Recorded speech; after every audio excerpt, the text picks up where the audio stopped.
դրսից եք եկել, ինչ ինֆորմացիայով եք վերադարձել Բրյուսելից,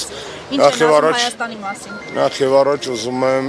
հարգելի լրագրողներին հետեւյալ աշխատակարգը առաջարկեմ, հետայսու նախագահ Սերժ Սարգսյանի հետ ձեր հարց ու պատասխանը կազմակերպենք մի քիչ այլ կերպ, որովհետեւ ոչ ձեզ, ոչ մեր թիմին եւ նախագահին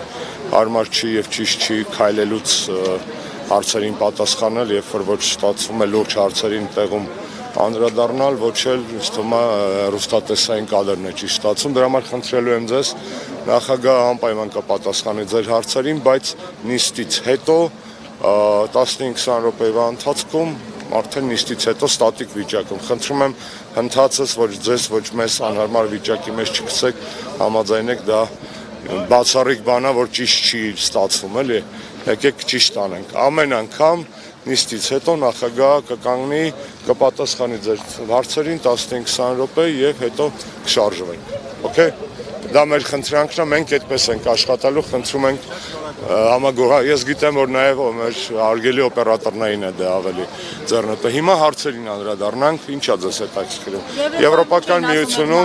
Եվրոպական միությունում ղեկավարության մակարդակով կա հստակ քաղաքական որոշում աչք փակել Նիկոլ Փաշինյանի Հայաստանի ներսում բոլոր ռեպրեսիաների, քաղաքական մրցակիցներին, հակառակորդներին ճնշելու, ընտրություններից մի քանի ամիս առաջ ընտրությունները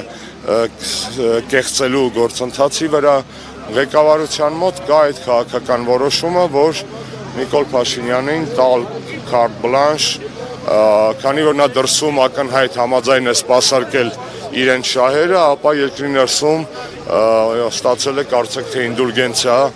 անելու այն, ինչ պետք է այդ վերարտադրությունը ապահովելու համար, շատերը չեն թաքցնում, խնդիրը հենց այդպես էլ ձևակերպված է, ոչ թե ժողովրդավար ազատ արդար ընտրություններ կազմակերպել, այլ Նիկոլ Փաշինյանի վերարտադրություն, եթե նկատել եք Եվրոպական միության բարձրաստիճան բազմաթիվ պաշտոնյաների բառապաշարից դուրս է եկել ազատ արդար ընտրությունների թեզը,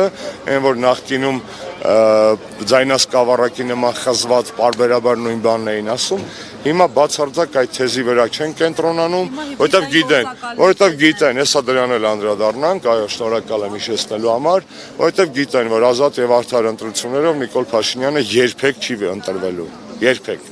Այո, դուք ճիշտ եք, Նիկոլ Փաշինյանը դրսում ծախել է Կրեմլի ագենտ հեքիաթը, իրանք էլ շատ լավ գիտեն, որ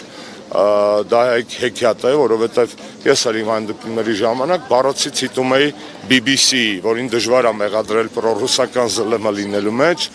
լիբերալ, դեմոկրատական, այսպես գլոբալիստական մեդիայի վերլուծականները եւ նյութերը առայն, որ եթե Ռուսաստանին վերագրվում է միջամտության վտանգ, ապա արևմուտքը ակնհայտ է, որ միջամտում է եւ շատ ուղիղ։ Եվ այդ միջամտությունների շարքում է եւ ընտրություններից առաջ այսպես կոչված դեզինֆորմացիայի 15 միլիոն եվրոյի գումարը եւ Արարատ Միրզոյանի բացահայտված նամակը հատուկ խումբ, այսպես ասած, գործուղելու Հայաստան եւ Ամերիկայի փոխնախագահի ակնհայտ միջամտությունը մեր ներքին կյանքին եւ Թուրքիայի գործնախարարի հիշենք դա, այսինքն հայտարարությունները հիշենք, որ արևմուտքը, եթե Ռուսաստանին մեղադրում են հնարավոր, այսպես ասած, ստվերային պլանների մեջ, ապա արևմուտքը բացահայտ է այդ միջամտությունն անում եւ սա այն իրողությունն է, որի հետ հայ ժողովուրդը պետք է առերեսվի, բայց երբեք չհամակերպվի, որովհետև դրանք Հայաստանի Հանրապետության քաղաքական process-ներ են, իսկ Հայաստանի Հանրապետությունում իշխանությունը գոնե սահմանադրությամբ դեռ պատկանում է ժողովրդին, հայ ժողովրդին, ոչ թե Վենսին, Ֆիդանին եւ այլն։ Տեսնում եմ, որ Զարագոզումը այդ հարցերը տա ամեն դեպքում ես հիմա հնչեցնեմ երկու կարճ ՀՀԿ-ի ընտրություններին մասնակցելու վերաբերյալ քննարկումներն ինչ փուլում են եւ ինչու են լարվել ձեր եւ Աղվան Վարդանյանի հարաբերությունները։ Երկու հարցին էլ կարծում եմ առաջի հարցին էսպես ասենք, ավելի ճիշտ կլինի գուցե առիթը կունենաք նախագահին ուղղելու, կուսակցության ղեկավարը հենց անձամբ այստեղ է լինելու ավելի սպառիչ եւ հանգամանալից կանդրադառնա,